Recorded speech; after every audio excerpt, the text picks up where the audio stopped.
And now we are live on air. So hi everyone, my name is Lucia and welcome to another exciting edition of Exploring by the Seat of Your Pants.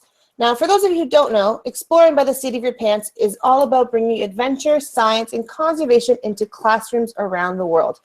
Now today, I'm excited to say that we're joined by so far 4 classes and we're all from Canada, so we're all across the country. So I'll go around and you guys can give a nice hello as I introduce your classes. So make sure to unmute your mics for a minute here. So our first class we have is, Mrs. Huddy's class, and they are from Calgary.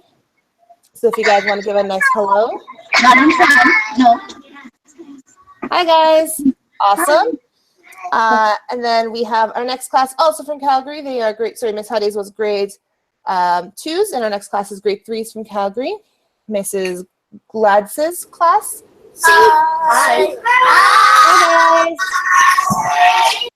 Welcome. Then we have our grade 9 class from Stratford, Ontario. Mrs. Dawson's class. You guys want to give us hello? They look distracted. I don't know. They're not watching us right now. I'll wave to them anyways. And then we have a homeschooler on here. So you guys want to give us a nice hello there? Hi. Hi. Look, you guys got your stuffies. Awesome. Brought them along to learn. And finally, we have our final class joining us, Casey McDonald. Can you guys hear us? I haven't tested you yet. Can you guys hear us? Oh. They're on the camera. Mrs. McDonald, can you guys hear? Can I get a thumbs up somewhere? I don't know if they're hearing us. Well, we had one thumb up. Well, we're coming into the screen. I'll send them a message after we do the introduction. We'll see if we can get contact with them. Can you guys hear us? They're just, maybe we're muted. We'll figure that out. But we don't want to waste any more time. Of course, the reason we're all here today is to hear from our speaker, which is Len Vanderstar, an adventurer and expedition coordinator. So now he's currently completing the Summits of Canada quest, and his last quest is starting next month in Barbeau Park, Nunavut. And there isn't a better time to reach all the provincial and territorial high points than for Canada 150, which is happening this year. But you don't want to listen to me keep blabbing on, so we can actually get started. So take it away, Len. Well, thank you so much. I'm just going to share you my screen here so we get right into our discussion here. Okay, so I think we're good here, right? Yep, you just open your PowerPoint and we're good to go. All right, here we go. So my name is Len Vanderstar. I'm Expedition Coordinator for Summits of Canada Expeditions. We are affiliated with the Royal Canadian Geographic Society, and our mission is to promote Canadian geography, its environment, and its associated cultures to Canadian students here at home and abroad. There's an adventure, a story, a journey waiting to be told and shared. So in the backdrop of this photo, you'll see the largest mountain in Canada, which is Mount Logan. And Mount Logan is in the Yukon Territory of Canada. So we're about telling Canadians about the world, we're about telling Canadians and the world about Canada one step at a time. And that's how you get up these mountains, one step at a time. So in Canada, we have 10 provinces, British Columbia on the west, all the way to Newfoundland and Labrador on the east coast of the Atlantic side. And then we have 3 territories. We have the Yukon, Northwest Territories, and Nunavut. Now, our 10-year quest has taken us to each and every high point of every province and territory. That's the highest point of land in each of the provinces and territories. We have one last expedition to complete the Summits of Canada quest, and that's at the top end of Ellesmere Island, way up here, if you can see my cursor, at the top end of northern Ellesmere Island. and that's Barbeau Peak, top of the world's national park, run by Parks Canada. You can see by this map that Canada, from the west coast to the east coast, is as long in distance as it is from north to south. So just to give you an idea of the size of the country, north and south is almost the same distance as it is east to west. So we're surrounded by the Atlantic Ocean, the Pacific, the Arctic Ocean, and the Pacific Ocean to the west. So can everybody hear me? Okay, good. So the summits of Canada, we have different mountains and different heights of land. Mount Logan in the Yukon is close to 6,000 meters above sea level, or 19,500 feet. It's the largest mountain in Canada, and as a massive, it's the largest single mountain in the world in terms of its size, in terms of its mass. The Barbeau Peak, where we're going to northern Ellesmere Island in mid-June, is 8,500 feet in elevation, or 2,600 meters. And our smallest hill is in Glen Valley in Prince Edward Island at 142 meters. So I'm going to take you on a little tour here so you can see some of this country. But before we do that, I'm just going to give you a scale. Everybody probably knows the CN Tower in Toronto. It's a 550 meters in height. And just to put that in perspective, and this is not quite that scale, Mount Logan is at 59 meters, which is almost 11 times the height of the CN Tower. Our second highest mountain is Mount Fairweather, followed by Mount Columbia in Alberta. So we've been on a 10-year quest on this journey with Summits of Canada expedition. So here's a picture of the highest mountain in Alberta. It shares a border with British Columbia. It's in the Rocky Mountain range that spans from northern British Columbia right down into the United States and Montana. Mount Columbia is part of the Columbia Icefield, and it's the highest mountain in Alberta. We attempted to do this mountain in July of 2006. You'll see here shortly that the weather conditions were so hot that the avalanches in Shrek Falls forced us off the mountain. We had to abort that expedition and go back a month later. And we had good weather conditions and we achieved the summit at that time. And sometimes we return to these mountains again with other members, and we did another successful climb just recently in May of 2015. That September of the same year, in 2006, we went to Ontario, where some of your schools are right now. And we went to a place called Ishpetina Ridge, which is just north of Temagami, which is close to North Bay, Ontario. And it's a canoe trip. And Ontario is noted for its waters and rivers for canoeing. So we canoed for a few days to get to this point where we trekked up to the highest point in Ontario. And it was quite a wet day when we did summit out. We see, as you can see on the top left, there's a photo of the summit team. Highly recommended area. Excellent canoeing opportunities in that country in Temagami. Mount Logan, we attempted that in 2007.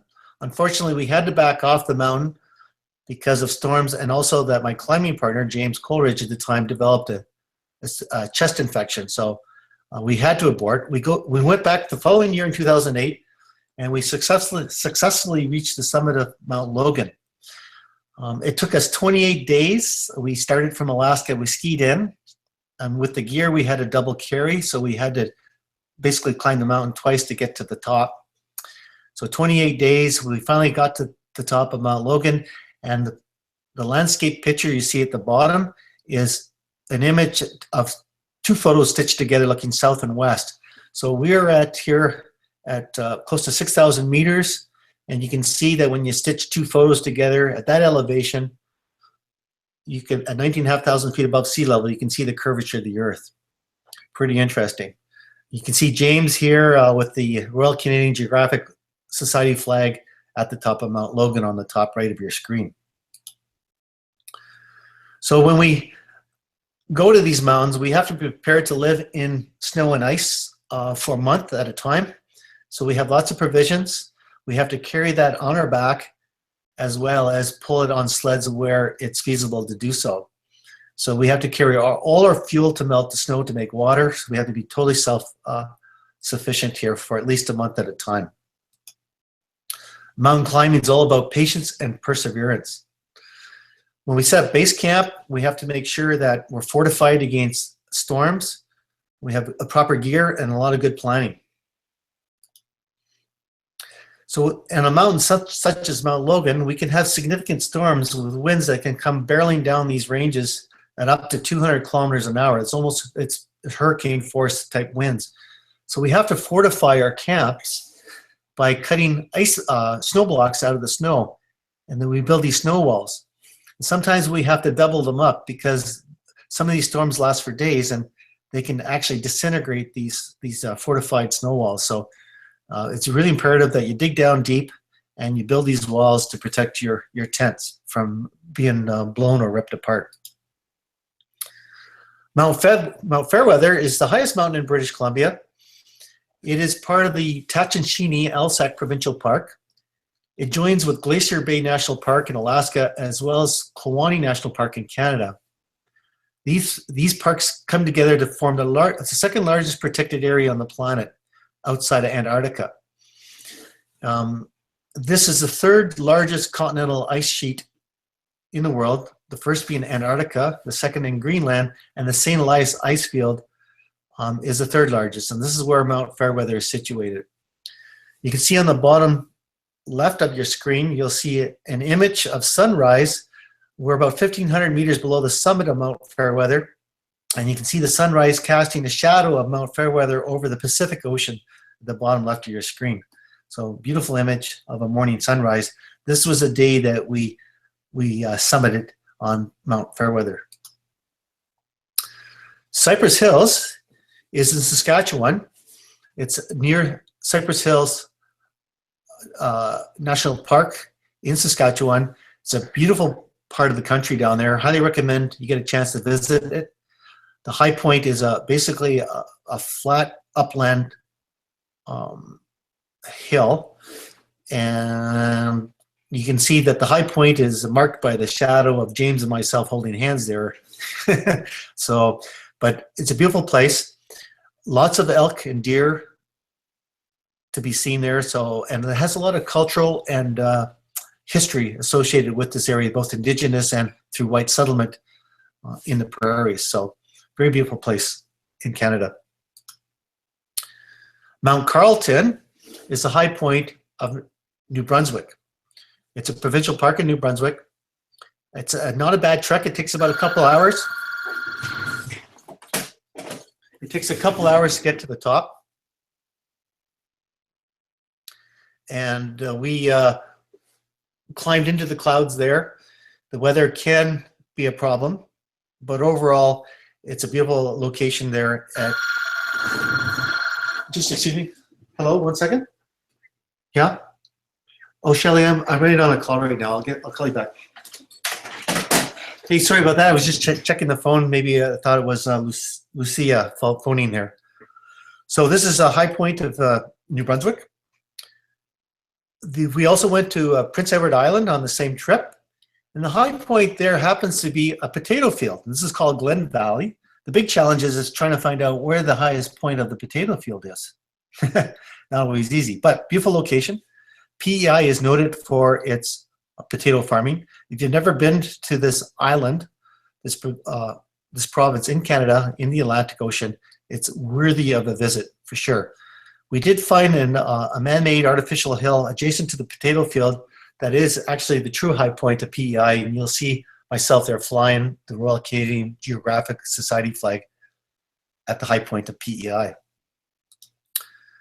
White Hill is in the Cape Breton Highlands of Nova Scotia. It's a day and a half trek from the parking lot to get there. You actually follow old cut lines as well as moose trails to get to this high point. Very close to the high point, that's marked by a Geodetic Survey of Canada benchmark triangulation station. They're surveyed stations that the Geodetic Survey of Canada puts into place of these different locations. We bumped into a cow moose and a calf. Now, unfortunately, the calf was just recently born, and the mother was quite protective of the calf, and we actually jumped the cow by accident. And you can see that her ears are laid back, and the hair in the back of her neck is standing vertically up, and that means that she's pretty upset and she's prepared to charge us. So we were kind of joking afterwards, thinking, wow, we've been climbing all these mountains, getting exposed to avalanches and Shrek falls, only to be potentially taken out by a mother moose on White Hill. But anyway, she was okay, the calf was okay, and we were able to walk around her. The high point in Manitoba is one of the easiest points to get to. It's basically 20 meters from a parking lot. It's called Baldy Mountain. They have a fire tower up there. You can hike to the top there. And again, you can see the Geodetic Survey of Canada benchmark marking the highest point in Manitoba. This is a really unique area. This is the Torngat Range of Northern Labrador and Quebec. So to the east, you have the Atlantic Ocean, and we can see icebergs floating down there from the top of this mountain, coming off from Greenland. And to the north, to the northwest, we have the Arctic Ocean. So the rock at the Torngat Range is some of the oldest rock in the world, over 2 billion years old. It's some of the oldest rock on the planet. And this mountain range, it is a mountain range, right now pretty well just over 5,000 feet elevation. But at one time when it was originally formed, the Torngat Range was higher than the present-day Himalaya range. So that's pretty amazing. So you can see how these mountains over time, over billions of years, actually weather down. So on the left, we have the high point of Quebec, Mount d'Iberville. And on the right, it's only 10 meters away, same mountain, we have the high point of Newfoundland, Labrador, Mount Covic. It's interesting to note that Quebec officially does not recognize Labrador. So instead of sharing the same common high point, the boundary between Labrador and Quebec actually goes right between Mount d'Iberville and Covic. Kind of interesting. So this one climb, we actually scored 2 high points. Thunder Mountain was a real challenge for us. In July 2013, we hiked in. We accessed these mountains basically through our own human-powered energy. We trekked into this ragged range in the Mackenzie Mountains in Nahanni National Park, and you can see that a lot of the rock here is all granite-based and granitic spires. The country is more vertical than it is horizontal. We got a week worth of trekking into this country and going over mountain passes, only to be rained and snowed out for the month of July in 2013. So we did not get a chance to summit Thunder Mountain at this time. We went back in July 15th. We went back in July 2015, and again we were rained out in the month of July. This last summer, we paddled down the Flat River for a couple of days. We spent 3 days trekking through the ragged range to get to base camp. We had a glorious weather window, and Eric here, my partner that you see in the bottom left of your screen with myself, are shown here at the summit of Thunder Mountain. And this climb took us 52 hours nonstop, base camp to base camp. We had 20 minutes sleep before we did a 12 rappels down to the bottom of the mountain. So it was quite an arduous expedition. It took us 18 days on this trip, truck to truck. So we paddled, we hiked in, we climbed the mountain, and we also trekked and climbed some other mountains on the way out. It's a beautiful country. This again is in Nahanni National Park. If you've never been there, make sure you Google it, check it out. It's one of the most beautiful national parks we have in the country. Now, to get to these mountains, you have to make sure that you stay in good fitness and good health. The journey is as much a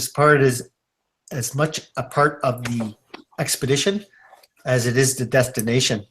So we have to cross and ford rivers and streams. We have to carry everything on our backs.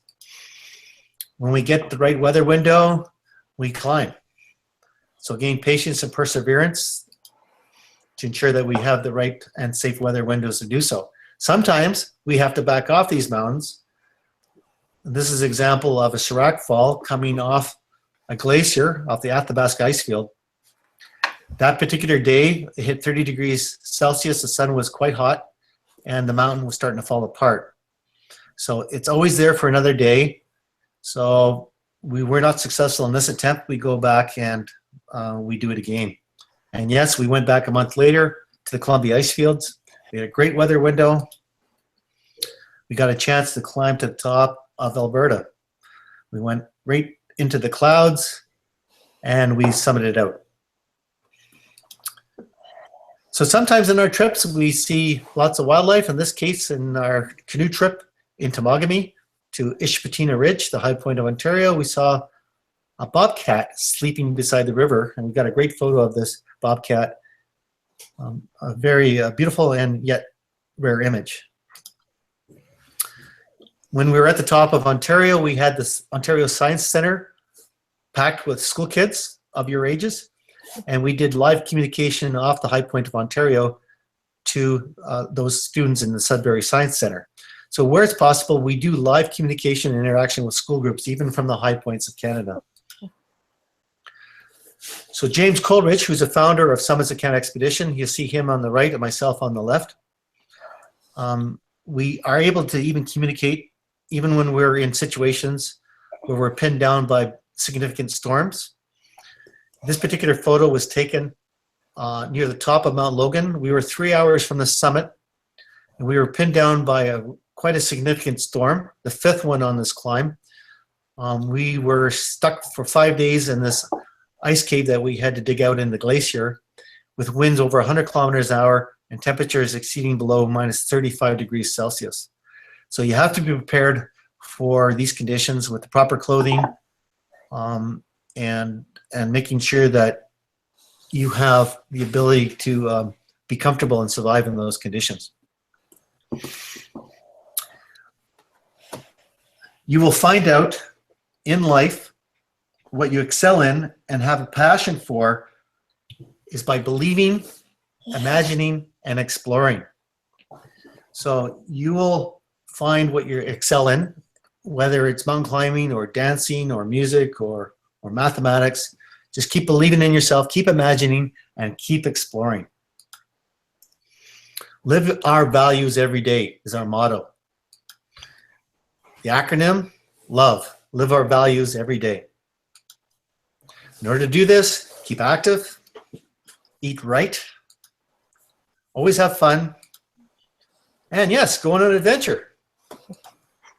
Join the Can Trek Adventure Team.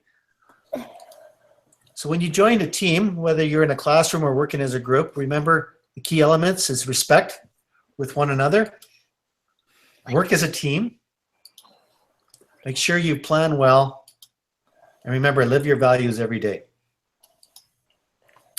So this year, we're celebrating Canada's 150th anniversary since Confederation.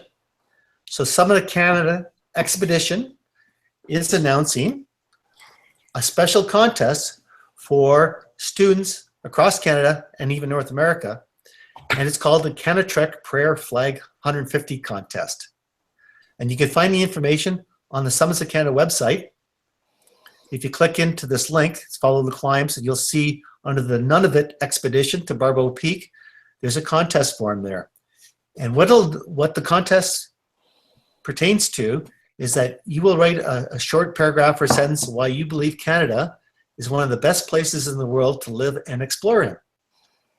Or your best wishes for Canada in the future as part of the Canada's 150 contest. Now, the top 150 entries that we'll choose for various age groups of school children, we will post on our website, and we will write those entries onto these prayer flags, and we will fly 150 of these flags off one of the mountaintops in Canada, and you will be recognized on our website as well as on the prayer flag. So a really exciting event. I hope you can partake in this contest and have some fun in celebrating Canada's 150th birthday. Yahoo! So, Canada Trek, or Summits of Canada, we're telling Canadians in the world about Canada one step at a time, just like climbing a mountain. So there's our website, summitsofcanada.ca. Now, just to end this, I'm going to show you a really cool little footage of a big Shrek fall that we saw on Mount Fairweather. So I'll just put this on right now for you. It's pretty impressive just to see the scale of this Shrek fall that comes off a mountain, off a glacier, when it calves a big chunk of ice off the glacier.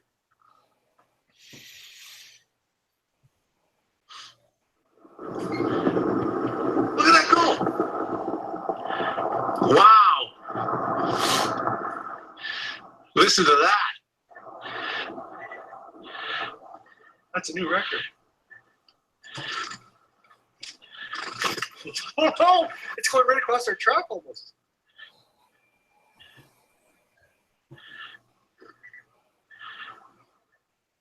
My lordy. That's huge. That is covering our tracks. Not yet. When it hits across that pyramid mountain over there, hit across. We'll hit the wind on that. Yes, look at that. When it lines up against the pyramid, it's across our track. But we would be okay here. That's just dust. Oh, I know. Whoa, look how far that went. That, ladies and gentlemen, covered our tracks coming up to Camp 1. And it's still going. That was an avalanche. The Shrek fall off the glacier.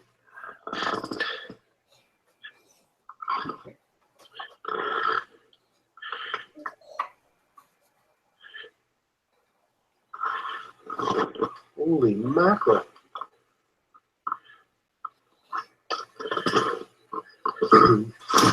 Well, that's why we don't do the north wall. And so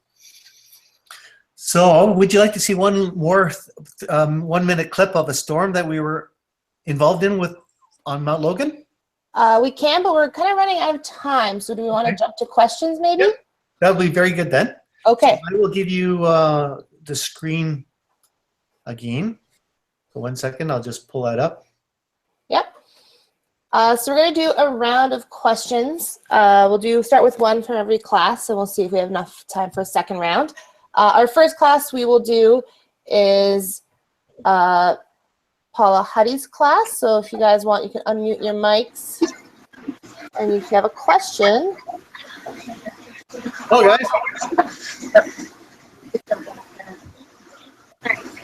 There you go. That good? Yep. What is your most dangerous? Okay. Can you hear that?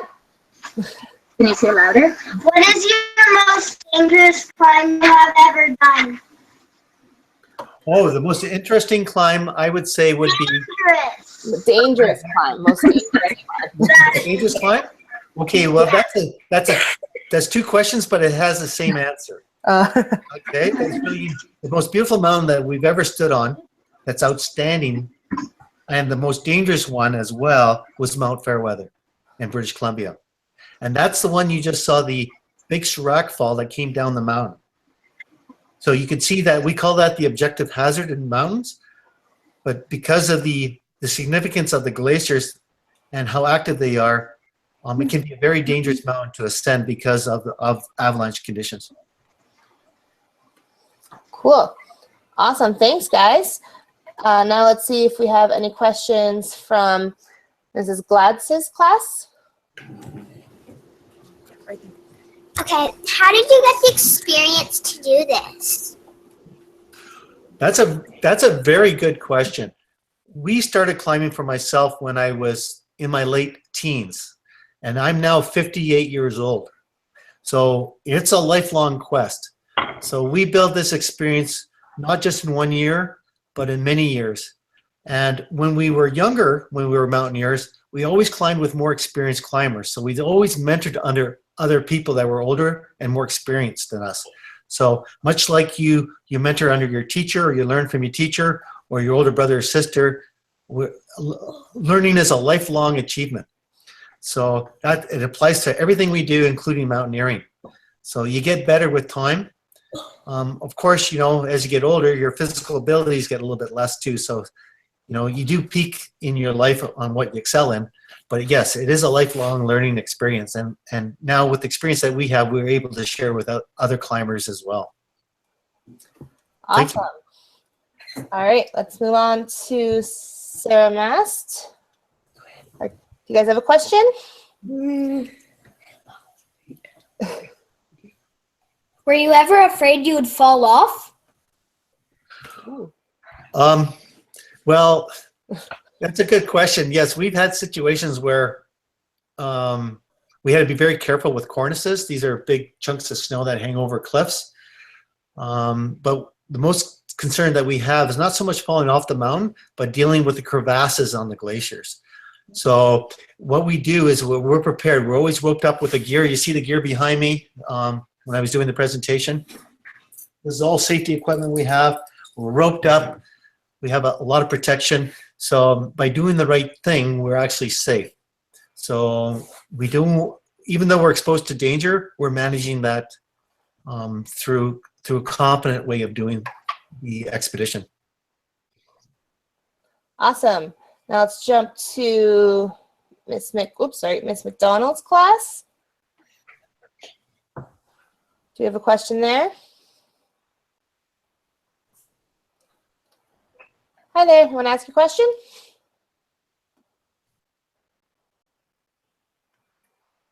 Oh, we don't hear them. Oh yeah, I don't think we hear you guys. Oh, let's make sure your mic. You muted? Oh. Could they write it down? Yeah, if you want, you can type it into the chat box. On the left-hand side, there's a little blue chat box. You can click that. And you can type in your question there. And while you do that, we can jump on to our next and our last class here that we have. So you guys type that in, and then we'll ask in just a second. But in the meantime, oh, there it is. You guys are quick. What is the difference between a Shrek fall, a Shrek fall, and an avalanche? Okay, so it's a Shrek fall. So that's okay. That's very good. The Shrek fall is a big chunk of ice, sometimes the size of our apartment building, and it's part of the glacier. So when the glaciers move, they move down a mountain, and they're a result of accumulation of years of snow on a mountain, and it gets packed really dense, becomes ice, and then it pushes off an edge of the mountain, and it breaks off, and it falls down, like you saw in that footage we showed earlier. That's known as a Shrek fall. So it's a chunk of ice off the glacier that breaks down.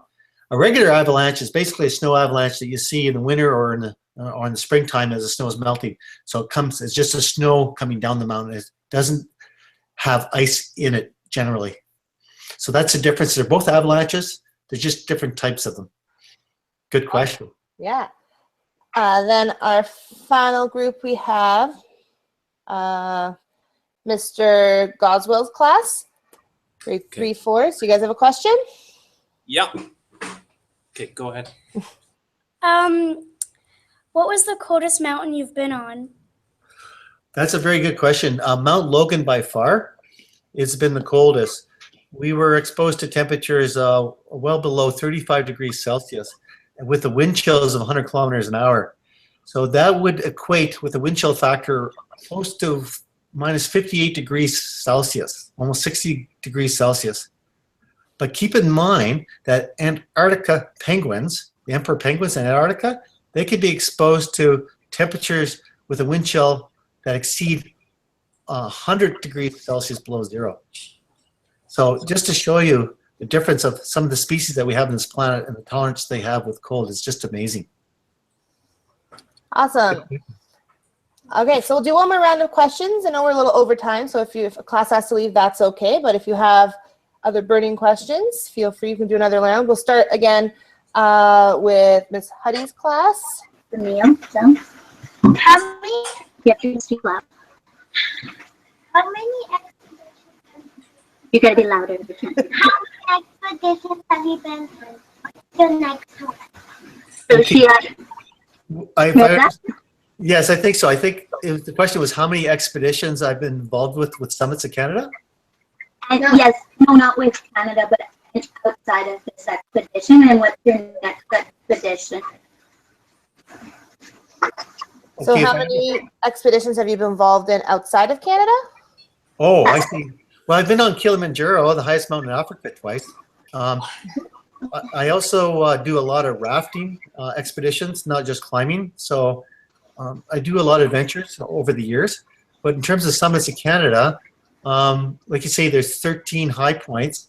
We had to attempt Mount Columbia twice, Thunder Mountain 3 times. So yeah, we do a few dozen, that's for sure.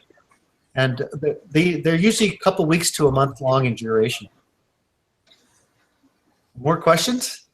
Yeah, we're actually going to take a quick question we have that we got on YouTube from a class joining us from Paris, Ontario.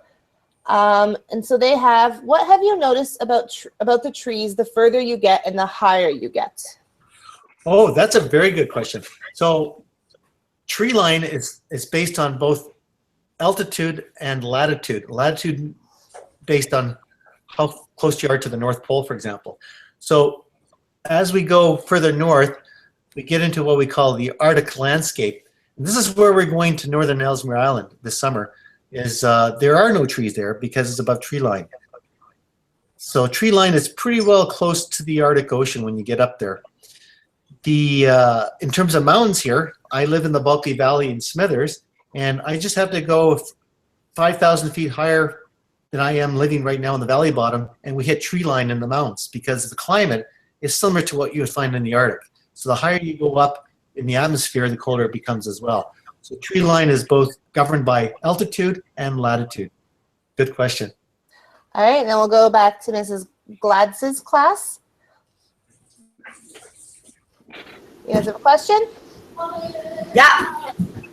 What's your favorite mountain that you ever climbed?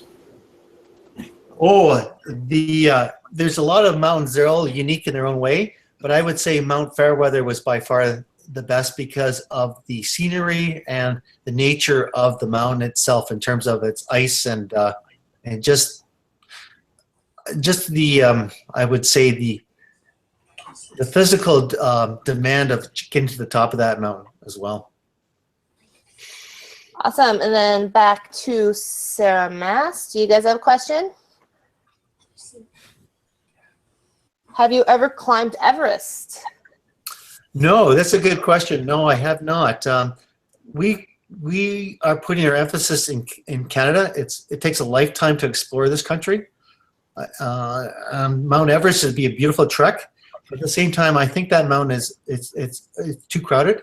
We prefer to be in a wilderness setting and experience the landscape and the cultures that are associated with it. Not to say that Everest is not a destination for us in the future, but our emphasis is in promoting Canadian geography to Canadian students and abroad. Fair enough. In Casey or Miss McDonald's class, let's see if we can hear you maybe now, maybe not. If not, you can type it in again. I don't think we hear you yet, so you can type in your question.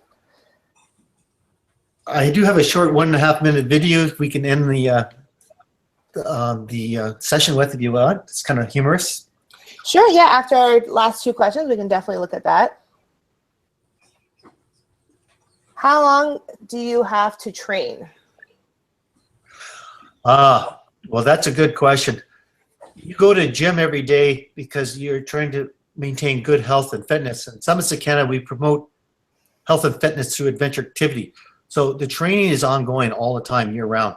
So whether we cross-country ski in the winter, or we run our cycle in the summer, or we actually get on the mountains themselves, the training never really ends. It's just part of your lifestyle. So yes, we do train specifically for some of the climbs with regards to rock climbing and so forth. But remember, physical fitness is a lifelong pursuit. So it never ends, it never starts. Awesome. And then our last class, we have our final question from Mr. Goswell's class. Have you seen any unique animals on your climb?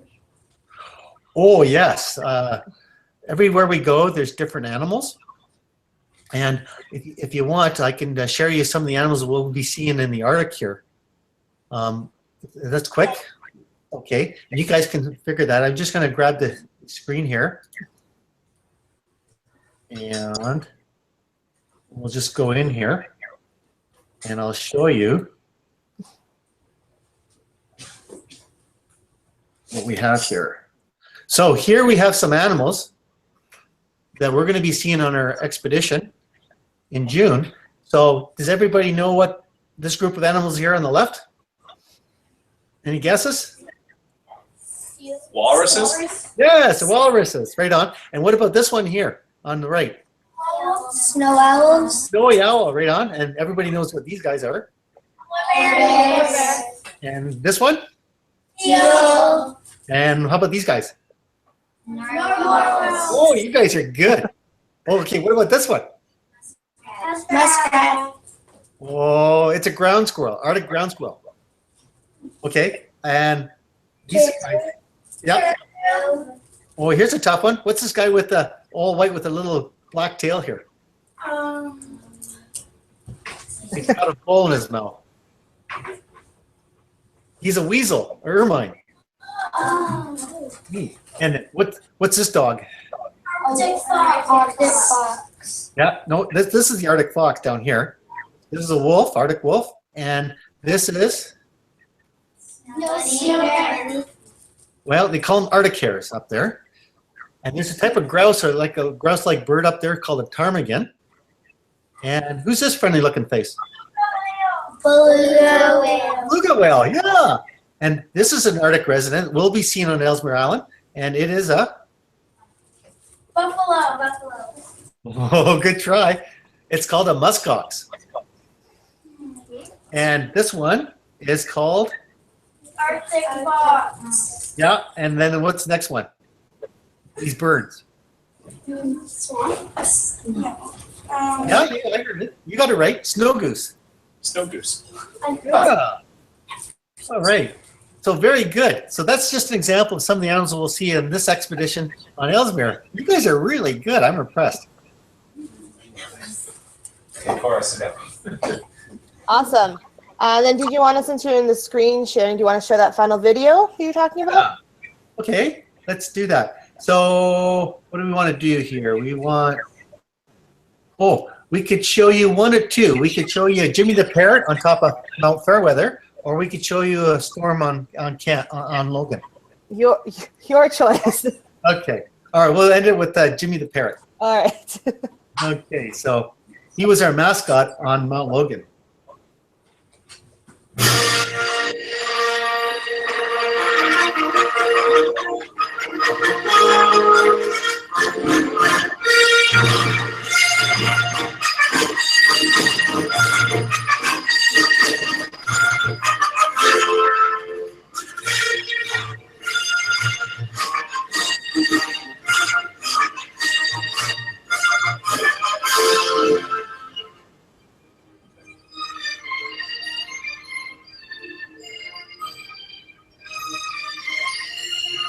So, what am I doing up on a glacier?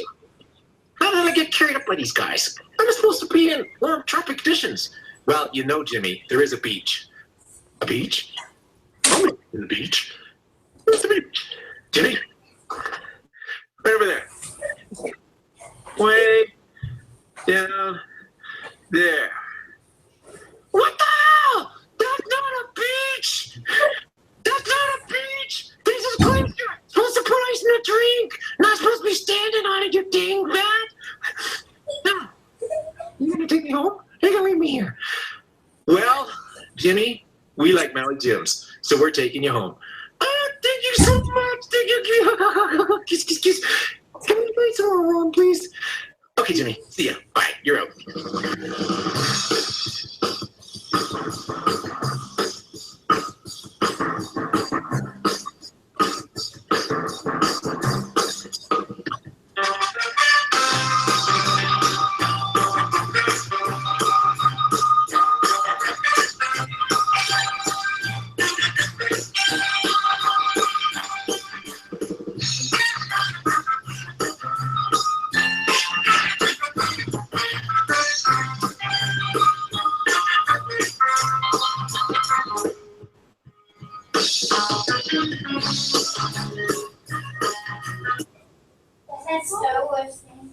Awesome. Cute ending here. So I'm going to turn the screen back onto here for you. Sure. And where's my other screen? Here we go. There you go. Thank you, guys. Well, yeah, thanks for joining us. And thanks for answering all the questions. Awesome videos and presentation. It was great. Well, thank you so much. And it's a real pleasure to come into your classrooms and interact with you today. Thank you so much. Yeah, we'll unmute everyone. Everyone can yell a nice big hello. That if you guys can, or I mean goodbye. We're saying goodbye now. And, So everyone, nice to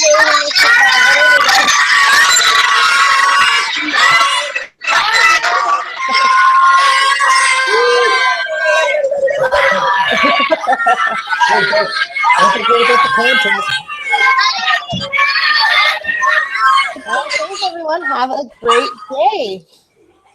Have a great long weekend. That's cute. All right, so yeah, we can stop broadcasting.